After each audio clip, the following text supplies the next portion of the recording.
Hello students. तो इस video में हमारे पास में एक क्वेश्चन अवेलेबल है। इस क्वेश्चन को हम लोग समझते हैं।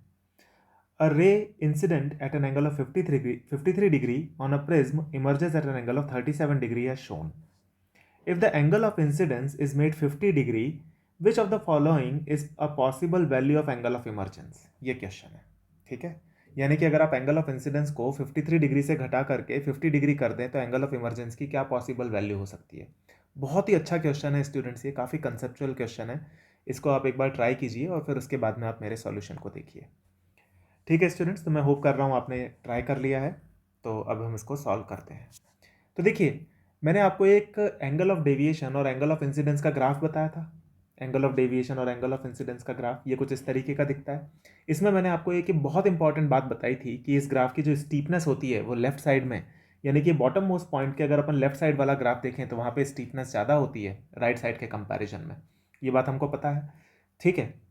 तो यहाँ पे हम ये देख सकते हैं कि जो इनिशियल एंगल ऑफ इंसिडेंस है वो तो ये है, उसके करस्पॉन्डिंग जो एंगल ऑफ इमरजेंस आ रहा है वो ये आ रहा है, आई और ई।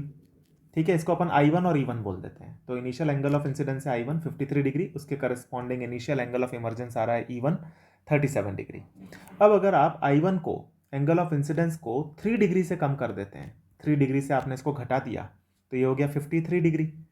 तो हमको पता है कि इस 50 डिग्री जो नया एंगल ऑफ इंसिडेंस है इसके करस्पॉन्डिंग जो एंगल ऑफ इमरजेंस आएगा वो 37 डिग्री से ज़्यादा आएगा, जैसा कि हम इस ग्राफ में देख सकते हैं। ये होगा नया एंगल ऑफ इमरजेंस, इसको हम बोल देते हैं E2।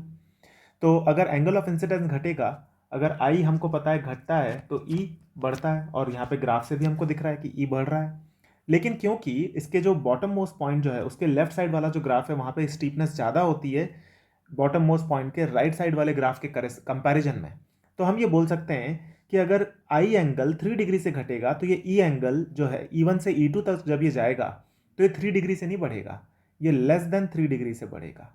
यहाँ पर जो ई का इंक्रीमेंट होगा वो 3 डिग्री से कम होगा, जैसा कि हमको ग्राफ से दिख रहा है, क्योंकि लेफ्ट साइड की स्टीपनेस राइट साइड से ज़्यादा है। तो स्टीपनेस अगर ज़्यादा है तो ई के अंदर जो इंक्रीमेंट होगा वो 3 डिग्री से कम का होगा।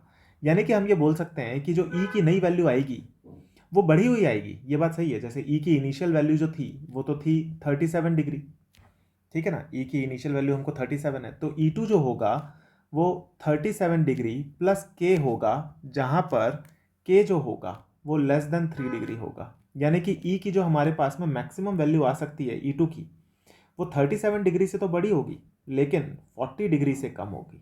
ये हमारे पास में रिजल्ट आ गया, ठीक है। और इसके बेसिस पे हम ये कंक्लूड कर सकते हैं स्टूडेंट्स कि इस क्वेश्चन का जो आंसर होगा वो होगा 38 डिग्री। 40 डिग्री से कम रखना है हमको और बढ़ाना है, ठीक है। तो 35 भी नहीं हो सकता, 42 भी नहीं हो सकता, केवल एक ऑप्शन हमारे पास में बचता है 38 डिग्री, और यही है आंसर इस क्वेश्चन का। Thank you.